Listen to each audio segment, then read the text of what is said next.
सब प्रेम से बोलो, लक्ष्मी नारायण भगवान की जय, राधा कृष्ण भगवान की जय। आप सभी का जय मां कंजुक चैनल में हार्दिक स्वागत है। गुरुवार बृहस्पतिवार का व्रत बड़ा ही फलदायी माना जाता है। गुरुवार के दिन श्री हरि विष्णु जी की पूजा का विधान है। कई लोग बृहस्पति देव और केले के पेड़ की भी पूजा करते हैं।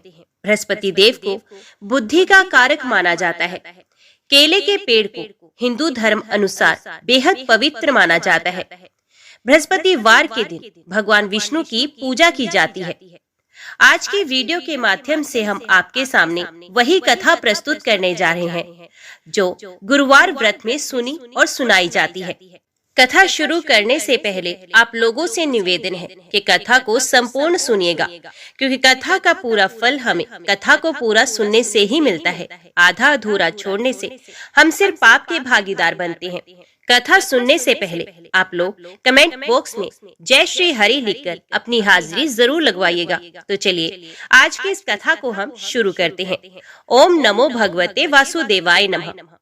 भारतवर्ष में एक प्रतापी और दानी राजा राज्य करता था। वे नित्य गरीबों और ब्राह्मणों की सहायता करता था। ये बात उसके रानी को अच्छी नहीं लगती थी। वे ना ही गरीबों को दान देती, ना ही भगवान का पूजन करती थी, और राजा को भी दान देने से मना किया करती थी। एक दिन राजा शिकार खेलने वन को गए तो रानी महल में अकेली थी।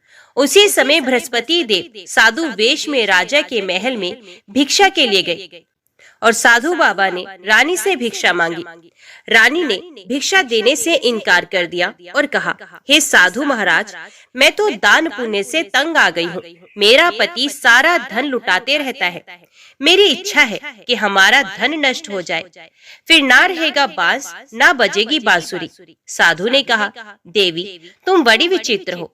धन संतान तो सभी चाहते हैं, पुत्र और लक्ष्मी तो पापी के घर भी होने चाहिए। यदि तुम्हारे पास अधिक धन है तो भूखों को भोजन दो, प्यासों के लिए प्याऊ बनवाओ, मुसाफिरों के लिए धर्मशालाएं खुलवाओ। जो निर्धन अपनी कुंवारी कन्याओं का विवाह नहीं कर सकते, उनका विवाह करा दो। ऐसे और कई काम हैं जिनके करने से तुम्हारा यश लोक परलोक में फैलेगा। परंतु रानी पर उपदेश का कोई प्रभाव नहीं पड़ा। वे बोली, महाराज, आप मुझे कुछ ना समझाएं। मैं ऐसा धन नहीं चाहती जो हर जगह बांटती फिरूं। साधु ने उत्तर दिया, यदि तुम्हारी ऐसी इच्छा है तो तथास्तु। तुम ऐसा करना कि बृहस्पतिवार को घर लीपकर पीली मिट्टी से अपना सर धोकर स्नान करना, भट्टी चढ़ाकर कपड़े धोना। ऐसा करने से आपका सारा धन नष्ट हो जाएगा। इतना कहकर वे साधु महाराज वहां से अंतर ध्यान हो गए। साधु के अनुसार कई बातों को पूरा करते हुए रानी को केवल 3 बृहस्पतिवार ही बीते थे कि उसकी समस्त धन संपत्ति नष्ट हो गई। भोजन के लिए राजा का परिवार तरसने लगा। तब एक दिन राजा ने रानी से बोला कि हे रानी, तुम यहीं रहो, मैं दूसरे देश को जाता हूँ, क्योंकि यहाँ पर सभी लोग मुझे जानते हैं, इसलिए मैं कोई छोटा कार्य नहीं कर सकता। ऐसा कहकर राजा परदेश चला गया। वहां वे जंगल से लकड़ी काट कर लाता और शहर में बेचता। इस तरह वे अपना जीवन व्यतीत करने लगा। इधर राजा के परदेश जाते ही रानी और दासी दुखी रहने लगी। एक बार जब रानी और दासी को 7 दिन तक बिना भोजन के रहना पड़ा, तो रानी ने अपनी दासी से कहा, हे दासी, पास ही के नगर में मेरी बहन रहती है। वे बड़ी धनवान है, तो उसके पास जा और कुछ ले आ, ताकि थोड़ी बहुत गुजर बसर हो जाए। दासी रानी की बहन के पास गई। उस दिन गुरुवार था और रानी की बहन उस समय बृहस्पतिवार व्रत की कथा सुन रही थी। दासी ने रानी की बहन को अपनी रानी का संदेश दिया, लेकिन रानी की बड़ी बहन ने कोई भी उत्तर नहीं दिया। जब दासी को रानी की बहन से कोई उत्तर ना मिला तो वे बहुत दुखी हुई और उसे क्रोध भी आया। दासी ने वापस आकर रानी को सारी बात बताई। सुनकर रानी ने अपने भाग्य को बहुत कोसा। उधर रानी की बहन ने सोचा कि मेरी बहन की दासी आई थी, परंतु मैं उससे नहीं बोली, इससे वे बहुत दुखी हुई होगी। कथा सुनकर और पूजन समाप्त करके वे अपनी बहन के घर आई और कहने लगी, हे बहन, मैं बृहस्पतिवार का व्रत कर रही थी, तुम्हारी दासी मेरे घर आई थी, परंतु जब तक कथा होती है तब तक ना तो उठते हैं और ना ही बोलते हैं। इसलिए मैं नहीं बोली। कहो दासी क्यों गई थी? रानी बोली, बहन तुमसे क्या छिपाऊं, हमारे घर में खाने तक को अनाज नहीं था। ऐसा कहते कहते रानी की आंखें भर आई। उसने दासी समेत पिछले 7 दिनों से भूखे रहने तक की बात अपनी बहन को विस्तार पूर्वक सुना दी।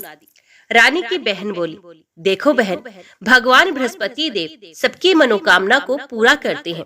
देखो शायद तुम्हारे घर में अनाज रखा हो।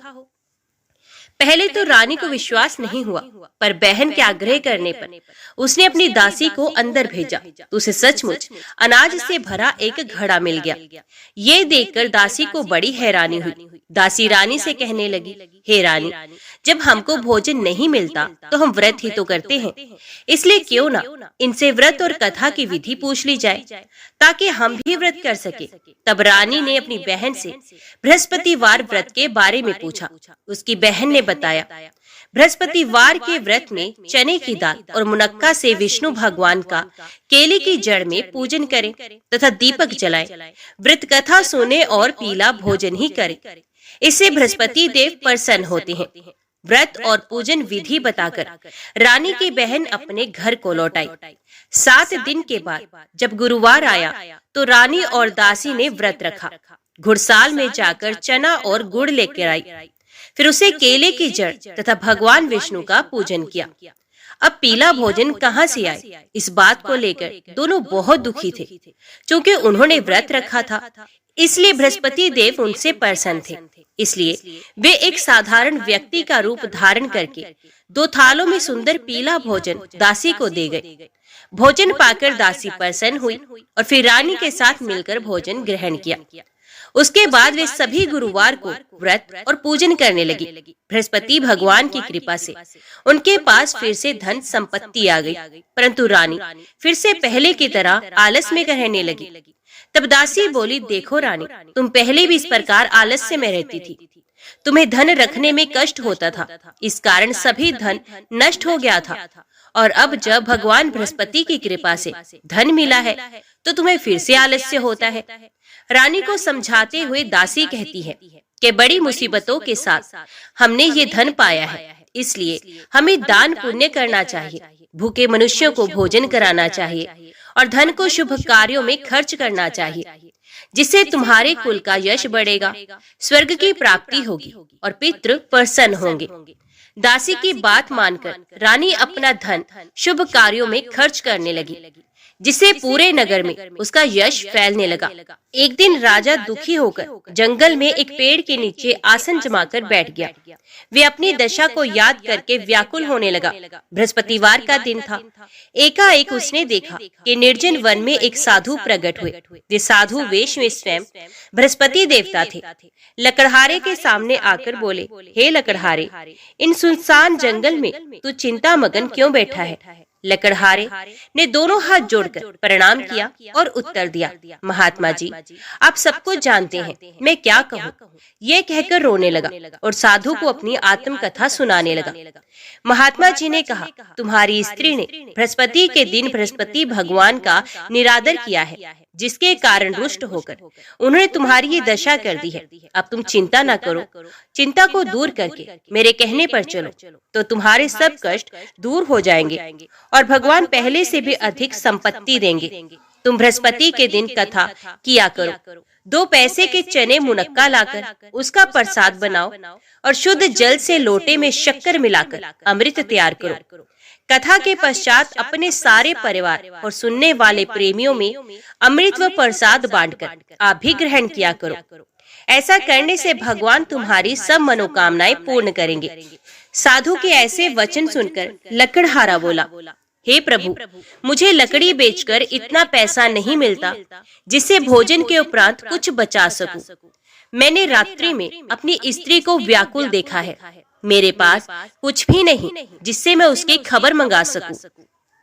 साधु ने कहा, हे लकड़हारे, तुम किसी बात की चिंता ना करो। बृहस्पति के दिन तुम रोजाना की तरह लकड़ियां लेकर शहर को जाओ। तुमको रोज से दुगुना धन प्राप्त होगा, जिससे तुम भली भांति भोजन कर लोगे तथा बृहस्पति देव की पूजा का सामान भी आ जाएगा। इतना कहकर साधु महाराज अंतर्ध्यान हो गए। धीरे धीरे समय व्यतीत होने पर फिर वही बृहस्पतिवार का दिन आया। लकड़हारा जंगल से लकड़ी काटकर किसी शहर में बेचने गया। उसे उस दिन और दिन से भी अधिक पैसा मिला। राजा ने चना गुड़ आदि लाकर गुरुवार का व्रत किया। उस दिन से उसके सभी कलेश दूर हो गए। परंतु जब दोबारा गुरुवार का दिन आया तो बृहस्पतिवार का व्रत करना भूल गया। इस कारण बृहस्पति भगवान नाराज हो गए। उस दिन उस नगर के राजा ने विशाल यज्ञ का आयोजन किया था तथा शहर में ये घोषणा करा दी थी कि कोई भी मनुष्य अपने घर में भोजन ना बनाए, ना आग जलाए। समस्त जनता मेरे यहाँ भोजन करने आए। इस आज्ञा को जो ना मानेगा उसे फांसी की सजा दी जाएगी। इस तरह की घोषणा संपूर्ण नगर में करवा दी गई। राजा की आज्ञा अनुसार शहर के सभी लोग भोजन करने गए, लेकिन लकड़हारा कुछ देर से पहुंचा। इसलिए राजा उसको अपने साथ घर ले गए और ले जाकर भोजन करा रहे थे तो रानी की दृष्टि उस खूंटी पर पड़ी जिस पर उसका हार टंगा था। वे यहाँ पर दिखाई नहीं दिया। रानी ने निश्चय किया कि मेरा हार इस मनुष्य ने ही चुरा लिया है। उसी समय सिपाहियों को बुलाकर उसको कारागार में डलवा दिया गया। जब लकड़हारा कारागार में पड़ गया और बहुत दुखी होकर विचार करने लगा कि ना जाने कौन से पूर्व जन्म के कर्म से मुझे ये दुख प्राप्त हुआ है, और उसी साधु को याद करने लगा जो कि जंगल में मिला था। उसी समय तत्काल बृहस्पति देव साधु के रूप में प्रकट हुए और उसकी दशा को देखकर कहने लगे, अरे मूर्ख, तूने बृहस्पति देव की कथा नहीं करी, इस कारण तुझे दुख प्राप्त हुआ है। अब चिंता मत कर। बृहस्पतिवार के दिन कारागार के दरवाजे पर 4 पैसे पड़े मिलेंगे। उनसे तू बृहस्पति देव की पूजा करना, तेरे सभी कष्ट दूर हो जाएंगे। बृहस्पति के दिन उसे 4 पैसे मिले। लकड़हारे ने कथा कही। उसी रात्रि को बृहस्पति देव ने उस नगर के राजा को स्वप्न में कहा, हे राजन, तुमने जिस आदमी को कारागार में बंद कर दिया है वे निर्दोष है, वे राजा है, उसे छोड़ देना। रानी का हार उसी खूंटी पर लटका है। अगर तू ऐसा नहीं करेगा तो मैं तेरे राज्य को नष्ट कर दूंगा। इस तरह रात्रि के स्वप्न को देखकर राजा प्रातः काल उठा और खूंटी पर हार देखकर लकड़हारे को बुलाकर क्षमा मांगी तथा लकड़हारे को योग्य सुंदर वस्त्र आभूषण देकर विदा कर दिया। बृहस्पति देव की आज्ञा के अनुसार लकड़हारा अपने नगर को चल दिया। राजा जब अपने नगर के निकट पहुंचा तो उसे बड़ा आश्चर्य हुआ। नगर में पहले से अधिक बाग, तालाब, कुएं तथा बहुत सी धर्मशाला, मंदिर आदि बने हुए थे। राजा ने पूछा, ये किसका बाग और किसकी धर्मशाला है? तब नगर के सब लोग कहने लगे, ये सब रानी और दासी के काम है। तो राजा को आश्चर्य हुआ और गुस्सा भी आया। जब रानी ने यह खबर सुनी कि राजा आ रहे हैं तो उन्होंने अपनी दासी से कहा कि हे दासी, देख राजा हमको कितनी बुरी हालत में छोड़ गए थे। हमारी ऐसी हालत देखकर वे लौट ना जाएं, इसलिए तू दरवाजे पर खड़ी हो जा। आज्ञा अनुसार दासी दरवाजे पर खड़ी हो गई। राजा आए तो उन्हें अपने साथ ले आई। तब राजा ने क्रोध करके अपनी रानी से पूछा कि वे धन तुम्हें कैसे प्राप्त हुआ? तब उन्होंने कहा, हमें ये सब धन बृहस्पति देव के इस व्रत के प्रभाव से ही प्राप्त हुआ है। राजा ने निश्चय किया कि 7 रोज बाद तो सभी बृहस्पति देव का पूजन करते हैं, परंतु मैं प्रतिदिन दिन में 3 बार कहानी तथा रोज व्रत किया करूंगा। अब हर समय राजा के दुपट्टे में चने की दाल बंधी रहती तथा दिन में 3 बार कहानी कहता। एक रोज राजा ने विचार किया कि चलो अपनी बहन के यहाँ हो आए। इस तरह निश्चय कर राजा घोड़े पर सवार हो अपनी बहन के यहाँ को चलने लगा। मार्ग में उसने देखा कि कुछ आदमी एक मुर्दे को लिए जा रहे हैं। उन्हें रोककर राजा कहने लगा, अरे भाइयों, मेरी बृहस्पति देव की कथा सुन लो। वे बोले, लो हमारा तो आदमी मर गया है, इसको अपनी कथा की पड़ी है। परंतु कुछ आदमी बोले, अच्छा कहो, हम तुम्हारी कथा भी सुनेंगे। राजा ने दाल निकाली और जब कथा आधी हुई कि मुर्दा हिलने लग गया, और जब कथा समाप्त हो गई तो राम राम करते हुए मनुष्य उठकर खड़ा हो गया। आगे मार्ग में उसे एक किसान खेत में हल चलाता मिला। राजा ने उसे देखा और उससे बोला, अरे भैया, तुम मेरी बृहस्पतिवार की कथा सुनो। किसान बोला, जब तक मैं तेरी कथा सुनूंगा तब तक 4 हरिया जोत लूंगा, जा अपनी कथा किसी और को सुनाना। इस तरह राजा आगे चलने लगा। राजा के हटते ही बैल पछाड़ खाकर गिर गए तथा किसान के पेट में बड़ी जोर का दर्द होने लगा। उस समय उसकी माँ रोटी लेकर आई। उसने जब ये देखा तो अपने पुत्र से सब हाल पूछा और बेटे ने सभी हाल कह दिया। तो बुढ़िया दौड़ी दौड़ी उस घुड़सवार के पास गई और उससे बोली कि मैं तेरी कथा सुनूंगी, तो अपनी कथा मेरे खेत पर चलकर ही कहना। राजा ने बुढ़िया के खेत पर जाकर कथा कही, जिसके सुनते ही वे बैल उठकर खड़े हो गए। किसान के पेट का दर्द भी बंद हो गया। राजा अपनी बहन के घर पहुंचा। बहन ने भाई की खूब मेहमान निवाजी की। दूसरे रोज प्रातःकाल राजा जगा तो वे देखने लगा कि सब लोग भोजन कर रहे हैं। राजा ने अपनी बहन से कहा, ऐसा कोई मनुष्य है जिसने भोजन ना किया हो, मेरी बृहस्पतिवार की कथा सुन लेगा। बहन बोली, हे भैया, ये देश ऐसा ही है। पहले यहाँ लोग भोजन करते हैं, बाद में अन्य काम करते हैं। अगर कोई पड़ोस में है तो मैं देखाऊं। वे ऐसा कहकर देखने चले गए, परंतु उसे कोई ऐसा व्यक्ति नहीं मिला जिसने भोजन ना किया हो। अतः वे एक कुम्हार के घर गई, जिसका लड़का बीमार था। उसे मालूम हुआ कि उनके यहाँ 3 रोज से किसी ने भोजन नहीं किया है। रानी ने अपने भाई की कथा सुनने के लिए कुम्हार से कहा। वे तैयार हो गया। राजा ने जाकर बृहस्पतिवार की कथा कही, जिसको सुनकर उसका लड़का ठीक हो गया। अब तो राजा की प्रशंसा होने लगी। एक रोज राजा ने अपनी बहन से कहा कि हे बहन, हम अपने घर को जाएंगे, तुम भी तैयार हो जाओ। राजा की बहन अपनी सास से पूछने गई। सास ने कहा, हाँ चली जा, परंतु अपने लड़कों को मत लेकर जाना, क्योंकि तेरे भाई की कोई औलाद नहीं। बहन ने अपने भैया से कहा, हे भैया, मैं तो चलूंगी, पर कोई बालक नहीं जाएगा। राजा बोला, जब कोई बालक नहीं चलेगा तब तुम भी क्या करोगी? बड़े दुखी मन से राजा अपने नगर को लौट आया। राजा ने अपनी रानी से कहा, हम निर्वंशी हैं, हमारा मुंह देखने का धर्म नहीं है और कुछ भोजन आदि नहीं किया। रानी बोली, हे प्रभु, बृहस्पति देव ने हमें सब कुछ दिया है, वे हमें औलाद अवश्य देंगे। उसी रात को बृहस्पति देव ने राजा से स्वप्न में कहा, हे राजा, उठ, सभी सोच त्याग दे, तेरी रानी गर्भ से है। राजा की ये बात सुनकर बड़ी खुशी हुई। 9वें महीने में उसके गर्भ से एक सुंदर पुत्र पैदा हुआ। तब राजा बोला, हे रानी, स्त्री बिना भोजन के रह सकती है, पर बिना कहे नहीं रह सकती। जब मेरी बहन आए तो मुझसे कुछ मत कहना। रानी ने सुनकर हाँ कर दिया। जब राजा की बहन ने ये शुभ समाचार सुना तो वे बहुत खुश हुई तथा बधाई लेकर अपने भाई के यहाँ आई। तभी रानी ने कहा, घोड़ा चढ़कर तो नहीं आई, गधा चढ़ी आई। राजा की बहन बोली, भाभी, मैं इस प्रकार ना कहती तो तुम्हें औलाद कैसे मिलती? बृहस्पति देव ऐसे ही हैं, जैसे जिसके मन में कामनाएं हैं सभी को पूर्ण करती हैं। जो सद्भावना पूर्वक बृहस्पतिवार का व्रत करता है एवं कथा पढ़ता अथवा सुनता है, दूसरों को सुनाता है, बृहस्पति देव उसकी सभी मनोकामनाएं पूर्ण करते हैं। भगवान बृहस्पति देव उसकी सदैव रक्षा करते हैं। संसार में जो मनुष्य सद्भावना से भगवान जी का पूजन व्रत सच्चे हृदय से करते हैं तो उनकी सभी मनोकामनाएं पूर्ण करते हैं। जैसे सच्ची भावना से रानी और राजा ने उनकी कथा का गुणगान किया तो उनकी सभी इच्छाएं बृहस्पति देव ने पूर्ण की। इसलिए पूर्ण कथा सुनने के बाद प्रसाद लेकर ही जाना चाहिए। हृदय से उसका मनन करते हुए जयकारा बोलना चाहिए। बोलो बृहस्पति भगवान की जय। श्री तिरुपति बालाजी के रूप की कथा को सुनने से अनंत फल और माँ लक्ष्मी की कृपा मिलती है। तो आइए भगवान श्री तिरुपति बालाजी की कथा को बड़ी ही श्रद्धा से और प्रसन्नचित्त मन से सुनते हैं। इस कथा को पूरा सुनिए। बोलिए श्री लक्ष्मी नारायण भगवान की जय।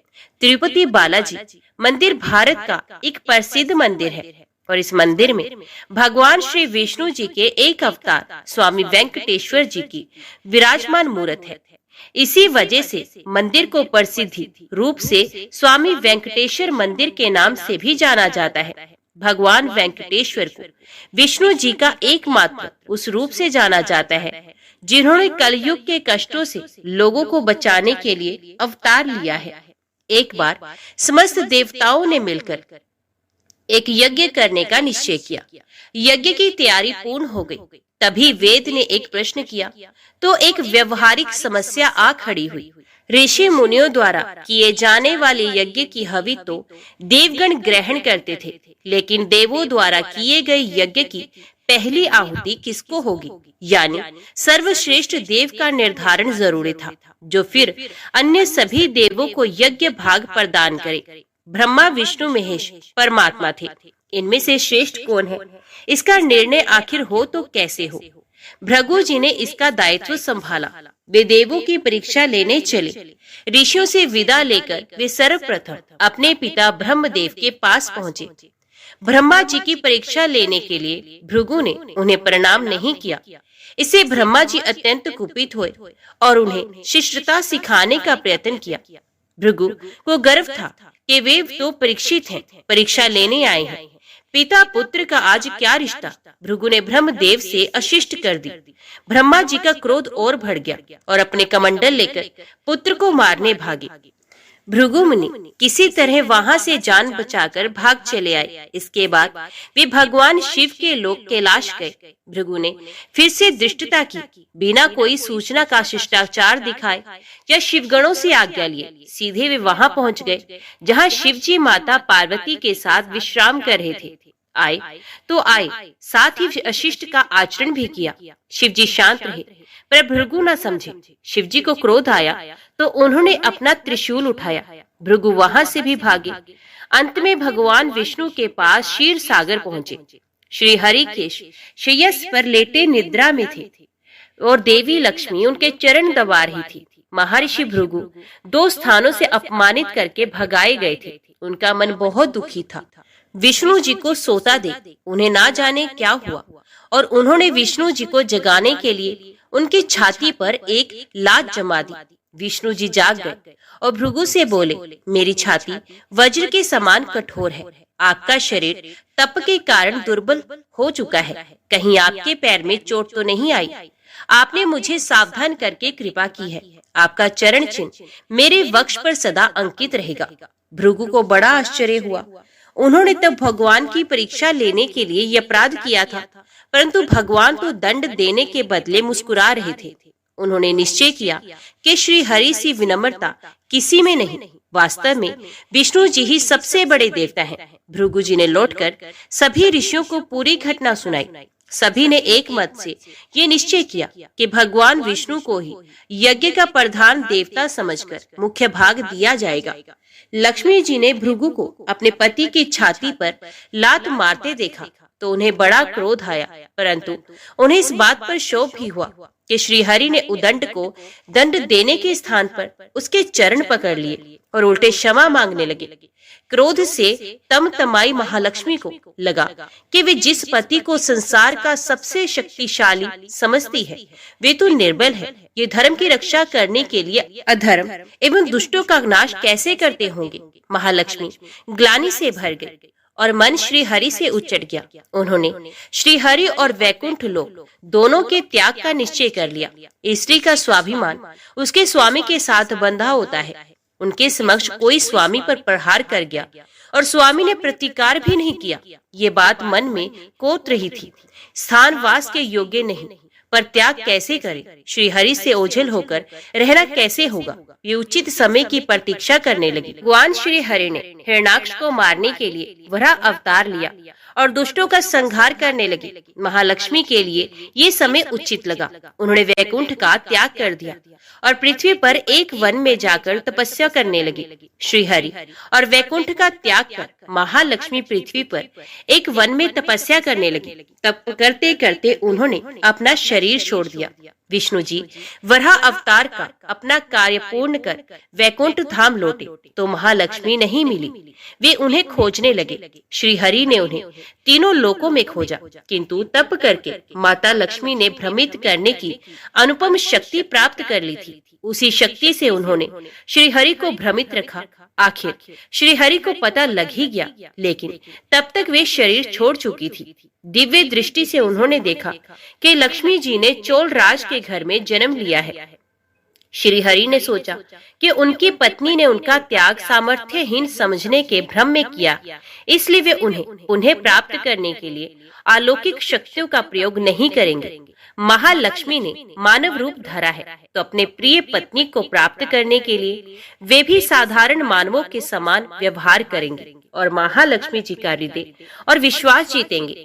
भगवान ने श्रीनिवास का रूप धरा और पृथ्वी लोक पर चोल नरेश के राज में निवास करते हुए महालक्ष्मी से मिलन के लिए उचित अवसर की प्रतीक्षा करने लगे। राजा आकाश राज निसंतान थे। उन्होंने सुखदेव जी की आज्ञा से संतान प्राप्ति का यज्ञ किया। यज्ञ के बाद यज्ञशाला में राजा को हल जोतने को कहा गया। राजा ने हल जोता तो हल का फल किसी वस्तु से टकराया। राजा ने उस स्थान को खोदा तो एक पेटी के अंदर सहस्त्र दल कमल पर एक कन्या विराज रही थी। वे साक्षात महालक्ष्मी थी। राजा के मन की मुराद पूरी हो गई, क्योंकि कन्या कमल के फूल में पीली थी, इसलिए उनका नाम रखा गया पद्मावती। पद्मावती नाम के अनुरूप ही रूपवती और गुणवती भी थी। साक्षात लक्ष्मी जी का अवतार पद्मावती विवाह के योग्य हुई। एक दिन वे बाग में फूल चुन रही थी। उस वन में बालाजी यानी के श्रीनिवास जी आखेट के लिए आए थे। उन्होंने देखा कि एक हाथी एक युवती के पीछे पड़ा है और डरा रहा है। राजकुमारी से सेवक भाग खड़े हुए। श्रीनिवास जी ने तीर चलाकर हाथी को रोका और पद्मावती की रक्षा की। श्रीनिवास और पद्मावती ने एक दूसरे को देखा और एक दूसरे पर मोहित हो गए। दोनों के मन में परस्पर अनुराग पैदा हुआ, लेकिन दोनों बिना कुछ कहे अपने अपने घर लौट गए। श्रीनिवास जी घर तो लौट आए, लेकिन मन पद्मावती में ही बस गया। ये पद्मावती का पता लगाने के लिए उपाय सोचने लगे। उन्होंने ज्योतिषी का रूप धरा और भविष्य बांचने के बहाने पद्मावती को ढूंढने निकले। धीरे धीरे ज्योतिष श्रीनिवास की ख्याति पूरे चोल राज में फैल गई। पद्मावती के मन में भी श्रीनिवास के लिए प्रेम उमड़ पड़ा। वे उनसे मिलने को व्याकुल थी, किंतु कोई पता ठिकाना न होने के कारण उनका मन चिंतित था। इस चिंता और प्रेम विरह में उन्होंने भोजन श्रृंगार आदि का त्याग कर दिया। इसके कारण उनका शरीर कृशकाय होता चला गया। राजा से पुत्री की ये दशा देखी नहीं जा रही थी। वे चिंतित थे। ज्योतिषी की प्रसिद्धि की सूचना राजा को भी मिली। राजा ने ज्योतिषी श्रीनिवास को बुलाया और सारी बात बताकर अपनी कन्या की दशा का कारण बताने को कहा। श्रीनिवास राजकुमारी का हाल समझने पहुंचे तो पद्मावती को देखकर प्रसन्न हो गए। उनका उपक्रम सफल हो गया था। उन्होंने पद्मावती का हाथ अपने हाथ में लिया और कुछ देर तक पढ़ने का स्वांग करने के बाद वो बोले, महाराज, आपकी पुत्री प्रेम के विरह में जल रही है। आप इनका शीघ्र विवाह कर दें तो स्वस्थ हो जाएंगे। पद्मावती ने अब श्रीनिवास की ओर देखा। देखते ही पहचान गई। उनके मुख पर प्रसन्नता के भाव आए और वे हंसी। काफी दिनों बाद पुत्री को प्रसन्न देख राजा को लगा कि ज्योतिषी का अनुमान बिल्कुल सही है। राजा ने श्रीनिवास जी से पूछा, हे ज्योतिषी महाराज, यदि आपको ये पता है कि मेरी पुत्री प्रेम के विरह में पीड़ित है, तो आपको ये भी सोचना होगी कि मेरी पुत्री को किससे प्रेम है। उसका विवाह करने को मैं तैयार हूँ। आप उसका परिचय दें। श्रीनिवास जी ने कहा, आपकी पुत्री एक दिन वन में फूल चुनने गई थी। एक हाथी ने उन पर हमला किया तो आपके सैनिक और दासियां भाग खड़ी हुई। राजकुमारी के प्राण एक धनुर्धर ने बचाए थे। राजा ने कहा, हाँ, मेरे सैनिकों ने बताया था कि एक दिन ऐसी घटना हुई थी। एक वीर पुरुष ने उसके प्राण बचाए थे, लेकिन मेरी पुत्री के प्रेम से उस घटना का क्या तात्पर्य। श्रीनिवास जी ने कहा, आपकी पुत्री को अपनी जान बचाने वाले उसी युवक से प्रेम है। राजा के पूछने पर श्रीनिवास ने कहा, वे कोई साधारण युवक नहीं है, बल्कि शंख चक्रधारी स्वयं भगवान विष्णु है। इस समय वैकुंठ को छोड़कर मानव रूप में श्रीनिवास के नाम से पृथ्वी पर वास कर रहे हैं। आप अपनी पुत्री का विवाह उनसे करें। मैं इसकी सारी व्यवस्था करा दूंगा। ये बात सुनकर राजा प्रसन्न हो गए। उन्होंने सोचा कि स्वयं भगवान विष्णु उनके जमाई बनेंगे। श्रीनिवास और पद्मावती जी का विवाह तय हो गया। श्रीनिवास रूप में श्री हरि ने सुखदेव के माध्यम से समस्त देवी देवताओं को अपने विवाह की सूचना भिजवा दी। सुखदेव की सूचना से सभी देवी देवता अत्यंत प्रसन्न हुए। देवी देवता श्रीनिवास जी से मिलने और बधाई देने पृथ्वी पर पहुंचे, परंतु श्रीनिवास जी को खुशी के बीच एक चिंता भी होने लगी। देवताओं ने पूछा, भगवान, संसार की चिंता हरने वाले आप इस उत्सव के मौके पर इतने चिंतित क्यों हैं? तब श्रीनिवास जी ने कहा, चिंता की बात है, धन का अभाव। महालक्ष्मी ने मुझे त्याग दिया है, इस कारण धनहीन हो चुका हूँ। स्वयं महालक्ष्मी ने तब से शरीर त्याग मानव रूप लिया और पिछली समृद्धियों को गुप्त कर लिया है। इसी कारण उन्हें ये सूचना नहीं कि वे महालक्ष्मी का ही स्वरूप हैं। वे तो स्वयं को राजकुमारी पद्मावती ही मानती हैं। मैंने निर्णय किया है कि जब तक उनका प्रेम पुनः प्राप्त नहीं करता, अपनी माया का उन्हें आभास नहीं कराऊंगा। इस कारण मैं एक साधारण मनुष्यों का जीवन व्यतीत कर रहा हूँ। राजा की पुत्री से शादी करने और घर बसाने के लिए धन, वैभव और ऐश्वर्य की जरूरत है। वह मैं कहाँ से लाऊं? स्वयं नारायण को धन की कमी सताने लगी। मानव रूप में आए प्रभु को भी विवाह के लिए धन की आवश्यकता हुई। यही तो ईश्वर की लीला है। जिस रूप में रहते हैं उस योनि के जीवों के सभी कष्ट सहते हैं। श्री हरि विवाह के लिए धन का प्रबंध कैसे हो, इस बात से चिंतित हैं। देवताओं ने जब ये सुना तो उन्हें आश्चर्य हुआ। देवताओं ने कहा, कुबेर आवश्यकता के बराबर धन की व्यवस्था कर देंगे। देवताओं ने कुबेर का आवाहन किया तो कुबेर जी प्रकट हुए। कुबेर ने कहा, ये तो मेरे लिए प्रसन्नता की बात है कि आपके लिए मैं कुछ कर सकूं। प्रभु, आपके लिए धन का तत्काल प्रबंध करता हूँ। कुबेर का कोष आपकी कृपा से ही रक्षित है। तब श्री हरि जी ने कुबेर से कहा, यक्षराज, आपको भगवान भोलेनाथ ने जगत और देवताओं के धन की रक्षा का दायित्व सौंपा है। उसमें से धन मैं अपनी आवश्यकता के हिसाब से ही लूंगा, लेकिन मेरी एक शर्त है। सुनकर ये सभी देवता आश्चर्य में पड़ गए। श्री हरि ने कहा, ब्रह्मा जी और शिव जी साक्षी रहेंगे। कुबेर से धन ऋण के रूप में ले लूंगा, जिसे भविष्य में ब्याज सहित चुका भी दूंगा। श्री हरि की बात से कुबेर सहमत हो गए। सभी देवता विस्मय में एक दूसरे को देखने लगे। कुबेर बोले, भगवान, मुझसे कोई अपराध हुआ तो उसके लिए क्षमा करें, पर ऐसी बात ना कहें। आपकी कृपा से विहीन होकर मेरा सारा कोष नष्ट हो जाएगा। हरि ने कुबेर को निश्चिंत करते हुए कहा, आपसे कोई अपराध नहीं हुआ है। मैं मानव की कठिनाई का अनुभव करना चाहता हूँ। मानव रूप में उन कठिनाइयों का सामना करूंगा जो मानव को आती हैं। धन की कमी और ऋण का बोझ सबसे बड़ा है।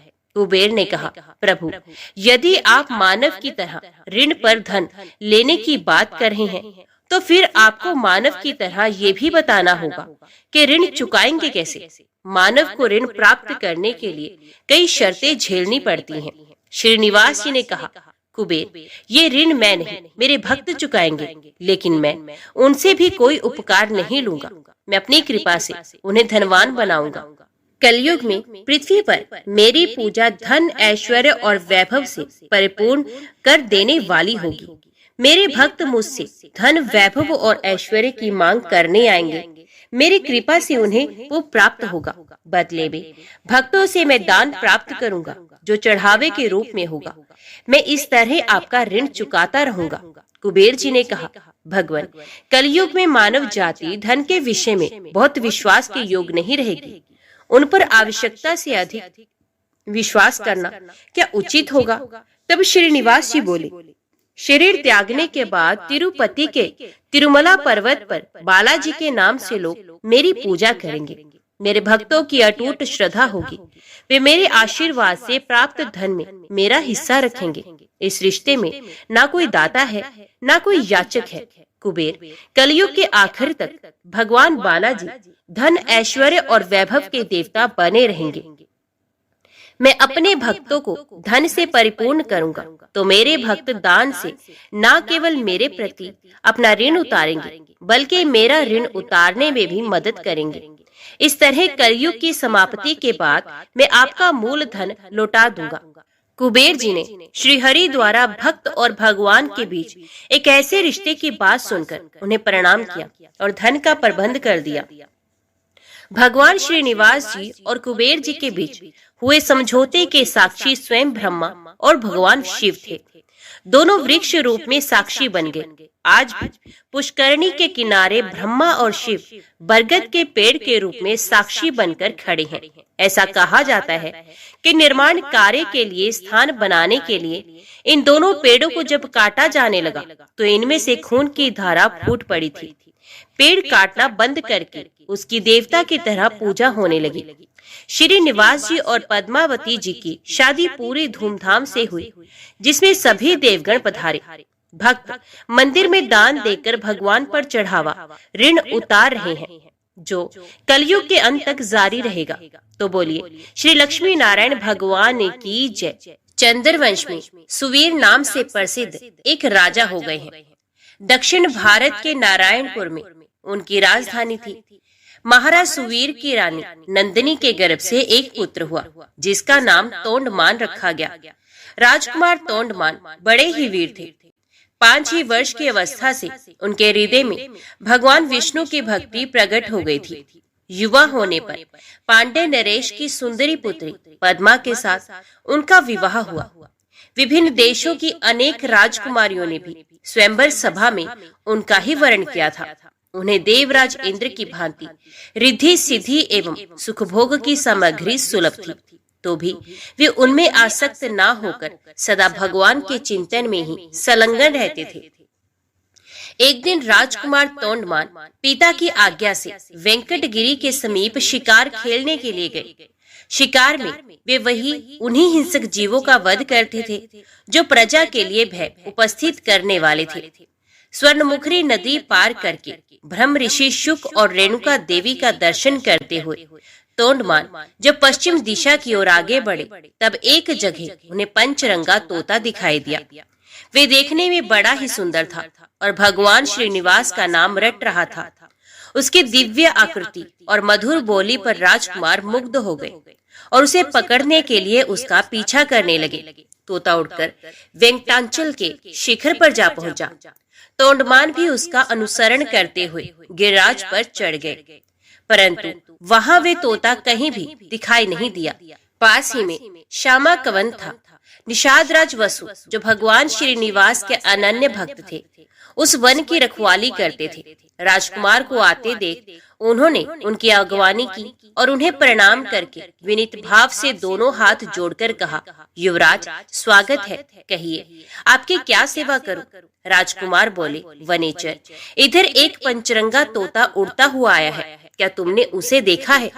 वे श्रीनिवास की रट लगा रहा था, मैं उसी को ढूंढ रहा हूँ, बताओ वे किधर गया है? वसु ने कहा, युवराज वे भगवान श्रीनिवास का तोता है। उसे श्रीदेवी और भूदेवी ने ही पाल पोस कर बड़ा किया है, उसे कोई पकड़ नहीं सकता। भगवान को वे शुक बहुत ही प्रिय है। अब मैं भगवान की आराधना के लिए जाता हूँ, जब तक लौट कर ना आऊं तब तक आप यहीं वृक्ष के नीचे आराम कीजिए। राजा ने कहा, निषाद राज, मैं भी भगवान के दर्शन करूंगा, मुझे अपने साथ ले चलिए।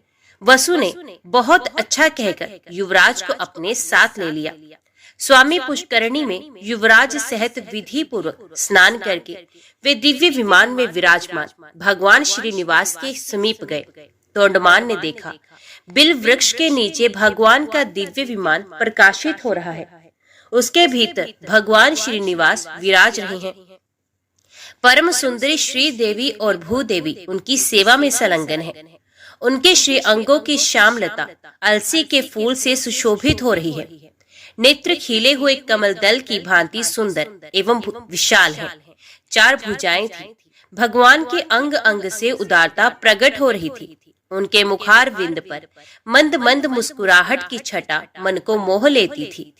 श्री अंगों पर पीतांबर की अपूर्व शोभा थी। शंख चक्र आदि आयुध मूर्तिमान होकर भगवान की सेवा कर रहे थे।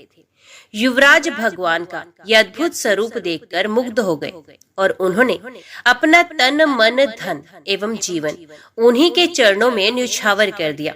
उन दिनों वहां गए हुए सभी बड़भागी भक्तों को उनके प्रत्यक्ष दर्शन होते थे। निषाद राज ने भगवान का पूजन करके उन्हें मधु मिश्रित सामा का भात निवेदन किया और प्रसाद लेकर राजकुमार के साथ वे पुनः अपनी कुटी पर लौट आए। रात में उनकी कुटी पर रहकर राजकुमार ने सत्संग का सुख उठाया और प्रातः काल सेवकों सहित अपने नगर को प्रस्थान किया। मार्ग में उन्हें शुक मुनि तथा रेणुका देवी का भी कृपा प्रसाद प्राप्त हुआ। कुछ दिनों बाद राजा सुवीर ने अपने पुत्र को राज्य दे स्वयं वनप्रस्थ आश्रम ग्रहण किया। महाराज तोंडमान धर्मपूर्वक प्रजा का पालन करते हुए भगवान की आराधना में तत्पर रहने लगे। एक दिन निषाद राज वसु राजद्वार पर उपस्थित हुए। सूचना पाकर महाराज ने उन्हें दरबार में बुलाया और स्वागत सत्कार करके पूछा, निषाद राज कैसे पधारे हैं? वसु ने कहा, राजन, मैंने वन में एक बड़े आश्चर्य की बात देखी है। रात में एक श्वेत रंग का वरहा आकर मेरा सामा चरने लगा है। ये देख मैंने हाथ में धनुष लेकर उसका पीछा किया। वरहा मुझे देखते ही हवा हो गया। मैंने भी पीछा नहीं छोड़ा। स्वामी पुष्करणी के तट पर जाकर वे वरहा एक बांबी में घुस गया। तब मैं क्रोध में आकर उस बांबी को ही खोदने लगा। इतने में ही मूर्छित होकर गिर पड़ा। उसी समय मेरा पुत्र भी वहां आ पहुंचा। मुझे मूर्छित देख वे भगवान मधुसूदन की स्तुति करने लगा। तब भगवान वरहा का मुझ में आवेश हुआ। उन्होंने मेरे पुत्र से कहा, निषाद राज वसु, शीघ्र ही महाराज तोंडमान के पास जाकर मेरा सारा वृतांत उनसे कहो। राजा काली गो के दूध से मेरा अभिषेक करते हुए इस वाल्मीकि को धो डाले। इसके भीतर एक सुंदर शिला प्राप्त होगी। उसे लेकर शिल्पी द्वारा मेरी वरहा मूर्ति का निर्माण कराए, जिससे मैं भूमि देवी को अपने बाएं अंक में लेकर खड़ा रहूं। मूर्ति तैयार हो जाने पर बड़े बड़े मुनीश्वरों और वेखानस महात्माओं द्वारा उसकी स्थापना कराकर स्वयं तोंडमान भी उसकी पूजा करे। यो कहकर भगवान वरहा ने मुझे छोड़ दिया। तब मैं पूर्वत स्वस्थ हो गया। देवाधिदेव भगवान वरहा आपसे क्या कराना चाहते हैं, ये बताने के लिए ही मैं आपकी सेवा में उपस्थित हुआ हूँ। राजा ने भगवान की इस आज्ञा को बड़ी प्रसन्नता के साथ शिरोधार्य किया। ग्वालों को आज्ञा दे दी, मेरे यहाँ जितनी भी काली और कपिला गोए हैं उन सबको वेंकटाचल पर ले चलो। मंत्रियों को आदेश मिला, कल ही यात्रा करनी है। इसकी समुचित व्यवस्था की जाए। तदंतर तोंडमान अंतपुर में गए और सभी रानियों से वरहा भगवान का वे आदेश सुनाकर रात में वहीं सो गए। सपने में भगवान श्रीनिवास ने उन्हें बिल का मार्ग दिखलाया और राजद्वार से लेकर बिल के समीप तक पल्लव बिछवा दिए। सवेरे उठने पर राजा ने अपना स्वप्न लोगों पर प्रकट किया और द्वार पर बिछे हुए पल्लव वहां प्रत्यक्ष दिखाई दिए। महाराज ने शुभ मुहूर्त में यात्रा की और बिल के समीप पहुंचकर वहां एक सुंदर नगर बसाया। भगवान के आदेश के अनुसार उन्होंने मूर्ति निर्माण, प्रतिष्ठा और पूजन का कार्य बड़ी धूमधाम से संपन्न किया। वे प्रतिदिन बिल के मार्ग से आकर भगवान को प्रणाम करते और लौट जाते थे। एक दिन राजा के यहाँ एक ब्राह्मण देवता अपनी पत्नी के साथ पधारे और इस प्रकार बोले, महाराज, मैं वशिष्ठ कुल में उत्पन्न सामवेदी ब्राह्मण हूँ। मेरा नाम वीर शर्मा है। हम दोनों दंपत्ति घर से तीर्थ यात्रा के लिए निकले हैं, परंतु गर्भवती होने के कारण मेरी पत्नी से चला नहीं जाता। अतः आप इसे अंतपुर में रखकर तब तक इसकी रक्षा करें जब तक मैं तीर्थ यात्रा से वापस लौट न आऊं। राजा ने तथास्तु कहकर उसकी रक्षा का भार ले लिया। ब्राह्मण देवता निश्चिंत होकर चले गए। महाराज ने सेवकों को आज्ञा देकर ब्राह्मणी के लिए अंतपुर में एक एकांत गृह की व्यवस्था करवा दी और एक बार 6 महीने के लिए अन्न दिलवा दिया। ब्राह्मणी पतिव्रता और लज्जावती थी। वे किसी भी परपुरुष से बात नहीं करती थी। 6 महीने तक वे उस अन्न से निर्वाह करती रही। दैवश राजा को ब्राह्मणी की याद ना रही। 6 महीने के बाद अन्न का अभाव हो गया तो ब्राह्मणी ने स्वयं मुंह खोलकर मांगा नहीं। बेचारी भूख की पीड़ा सहती हुई ही मर गई। ब्राह्मण देवता तीर्थ यात्रा पूरी करके पूरे 2 वर्ष बाद वापस लौटे। तब तक ब्राह्मणी के एकांत निवास में कोई नहीं गया था। ब्राह्मण ने महाराज के दरबार में उपस्थित हो गंगा जल से भरी हुई एक शीशी भेंट की और अपनी पत्नी का कुशल समाचार पूछा। महाराज को अब याद आई। वे शंकित होकर अंतपुर में गए। ब्राह्मणी की मृत्यु हो चुकी है ये जानकर वे चुपचाप बिल के मार्ग से भगवान श्रीनिवास के समीप वेंकटाचल पर चले गए और भगवान से सब समाचार कह सुनाया। भक्त वत्सल प्रभु ने देखा राजा तोंडमान ब्रह्मशाप से भयभीत है। तब उन्हें सांत्वना देते हुए उनसे कहने लगे, राजन, यहाँ से पूर्व भाग में जो अस्थि सरोवर है उसी में द्वादशी तिथि को आकर ब्राह्मणी के शव को स्नान कराओ, वे जीवित हो जाएगी। भगवान श्रीनिवास का ये वचन सुनकर राजा अपने नगर में आए। फिर अपनी रानियों तथा ब्राह्मणियों के शव को भी अलग अलग डोलियों में बिठाकर भगवान का दर्शन करने के ब्यास से चले। अस्थि सरोवर में पहुंचकर उन्होंने रानियों को स्नान करने की आज्ञा दी। रानियों ने स्वयं स्नान करते समय ब्राह्मणी के शव को भी उस सरोवर के जल में डाल दिया। भगवान की कृपा से वे जी उठी, उसके सभी अंग पूर्ववत हो गए। तत्पश्चात ब्राह्मणी रानियों के साथ सरोवर से बाहर आई और तीर्थ यात्रा से लौटे हुए अपने पूज्य पति से प्रसन्नता पूर्वक मिली। राजा ने बहुत धन देकर ब्राह्मण दंपत्ति को आदर पूर्वक विदा किया। ब्राह्मण ने अपनी स्त्री का समाचार और भगवान वेंकटेश्वर का अद्भुत प्रभाव सुना। वे राजा को आशीर्वाद देकर प्रसन्नता पूर्वक अपने देश को लौट गए। एक दिन महाराज ने एक भगवत भक्त कुम्हार दंपत्ति के परम धाम आगमन की अद्भुत घटना अपनी आंखों से देखी। फिर तो उनका मन इस संसार के सुख भोग से सर्वथा विरक्त हो गया। उन्होंने अपने पुत्र श्रीनिवास को राज्य देकर स्वयं वेंकटाचल पर बड़ी भारी तपस्या की। भगवान ने प्रत्यक्ष दर्शन दिया और कहा, राजन, वर मांगो।